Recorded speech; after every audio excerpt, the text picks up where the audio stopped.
You'll need to wear this. My sister Vanessa tossed a butler's uniform onto my bed, not even bothering to look me in the eye. The resort staff is short-handed, and since you work in hospitality, you can make yourself useful. I picked up the pressed black uniform, fighting to keep my expression neutral. If she only knew that I wasn't just in hospitality, I owned a Crystal Cove resort, along with 12 other luxury properties around the world.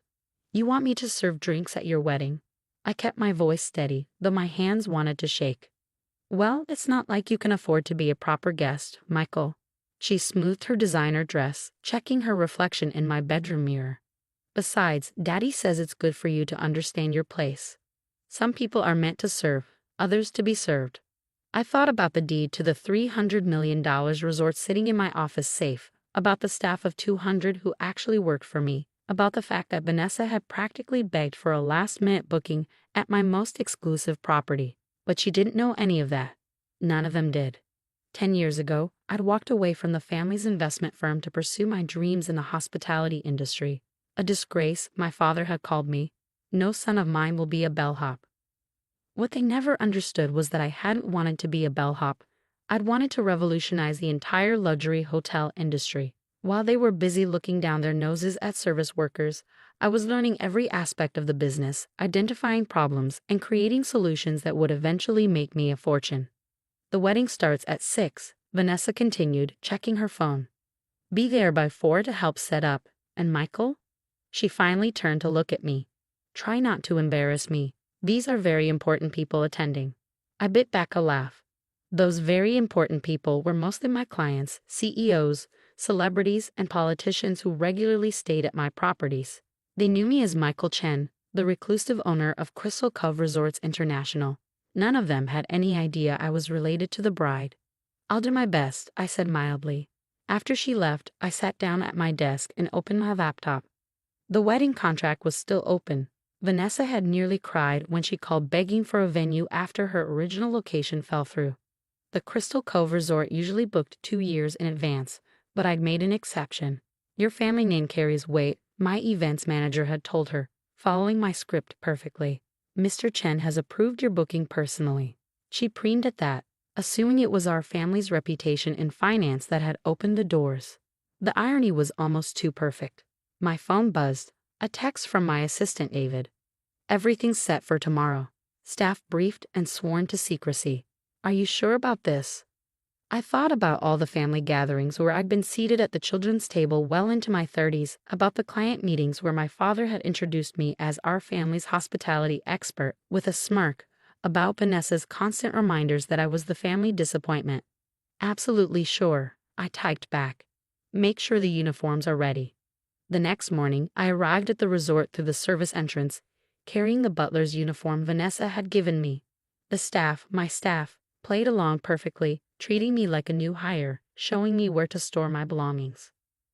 Mr. Chen, my head of security, whispered as I passed.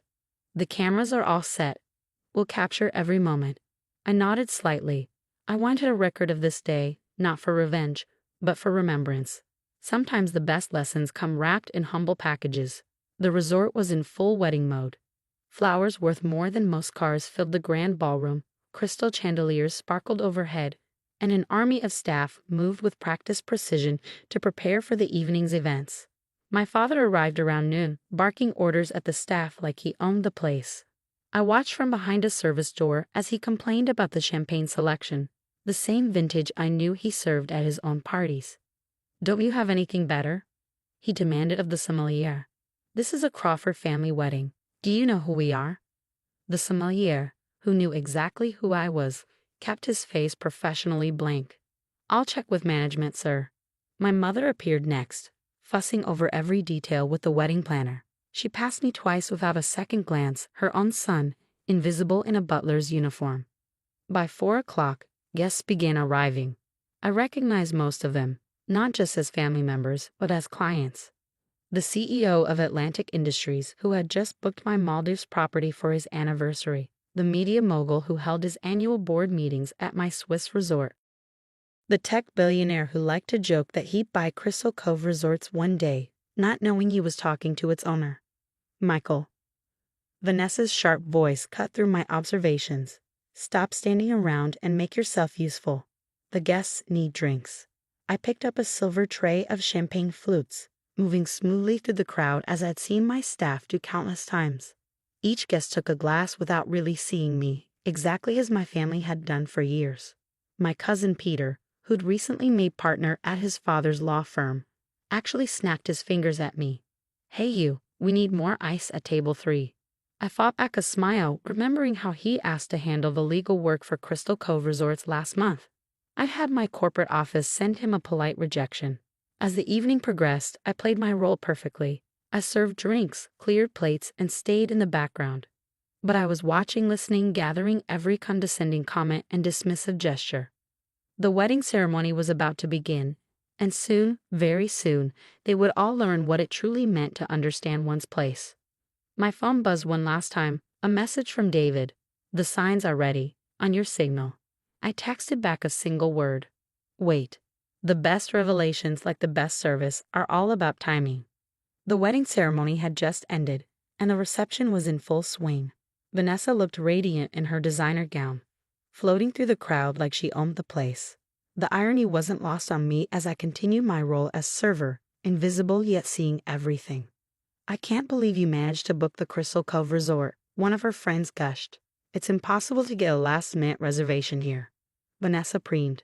"Well, you know how it is. The Chen family has quite a reputation. When they heard our name, they practically begged us to hold the wedding here." I suppressed a smile as I refilled their champagne glasses.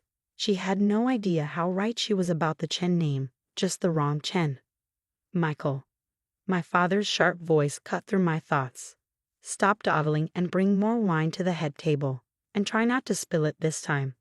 I hadn't spilled a drop all night, but that was beside the point. I collected a fresh bottle of the $1,000 wine I'd personally selected for the evening and made my way to the family table. "You know," my father was saying loudly to his business associates, "it's actually good that Michael ended up in service. Keeps him humble. Not everyone is cut out for real success." The men around him chuckled, swirling their expensive wine in crystal glasses that I had imported from Venice. My mother touched his arm gently. "At least he's working," she said, though her tone suggested this was the barest minimum of achievement, unlike cousin Timothy, who still lives in his parents' basement. I checked my watch. Almost time. "Hey, Butler," Peter called out, snapping his fingers again. "Tell the management we need better music. This playlist is amateur hour." I had personally curated the evening soundtrack, a mix of classical pieces performed by the London Symphony Orchestra, which I happened to sponsor. "Of course, sir," I replied smoothly. "I'll speak to the owner right away." "Good luck with that," Vanessa laughed. "Mr. Chen never shows his face. He's probably some old recluse who doesn't even know what's happening in his own hotel." That was my cue. I pulled out my phone and sent a single text to David. "Now." The crystal chandeliers dimmed slightly, and the massive screens around the ballroom flickered to life. The resort's logo appeared, followed by a message that made the room fall silent. "Welcome to Crystal Cove Resort." A message from the owner. My father frowned. "What's this?" The screens shifted to show a series of photographs. Me signing the resort's purchase agreement, cutting the ribbon at our Dubai location, accepting Luxury Hotelier of the Year award. In each image, I was clearly recognizable as Michael Chen, owner and CEO of Crystal Cove Resorts International. The silence in the room was deafening. I removed the butler's jacket, revealing a perfectly tailored Tom Ford suit underneath. "Actually," I said, raising my voice slightly, "Mr. Chen is quite aware of everything that happens in his hotels." Vanessa's champagne glass slipped from her fingers, shattering on the marble floor. My father's face had gone pale, while Peter seemed to be choking on his wine. That's not possible," Vanessa stammered. "Would you like to see the deed?" I asked pleasantly. "Or perhaps the resort's financial statements? I believe you'll find everything in order." "You own Crystal Cove Resorts?" My father's voice was barely a whisper. "All 13 properties," I confirmed. "The list one is special. It's where I first learned the meaning of true hospitality, something this family never quite understood." The screens now showed images of my other properties, the snow-capped peaks surrounding our Switzerland location, the pristine beaches of our Maldives resort, the glittering lights of our Singapore tower. "While you were all busy mocking my career choice," I continued, I was building an empire, one that's now worth considerably more than Crawford Investment Group. That hit home. My father's company had been our family's source of pride for generations. The fact that I had surpassed it while playing the role of humble hotelier was almost too much for him to process. "Why didn't you tell us?" my mother asked, her voice small. "Would you have believed me?" I countered. 10 years ago, you said I was throwing my life away, that no son of yours would ever work in service. While you were right about one thing, I don't work in service. I revolutionized it." David appeared at my side, tablet in hand. "Mr. Chin, the governor is on line 1. Shall I tell him you're busy with a family matter?" The room erupted in whispers. The same governor who had dismissed me as the help earlier was now asking for me by name. "Michael." Vanessa stepped forward, her wedding dress rustling. "I never meant, we didn't know." "No, you didn't," I agreed. "You were all too busy looking down to ever look up. But that's okay, because while you were focused on appearances, I was building something real." I turned to address the gathered guests, many of whom were my actual clients. "Please enjoy the rest of the evening. The reception has been extended by 2 hours, with my compliments. Though I'm afraid I'll have to stop serving drinks personally." A ripple of nervous laughter went through the crowd. My father stood up, straightening his tie as if preparing for a business negotiation.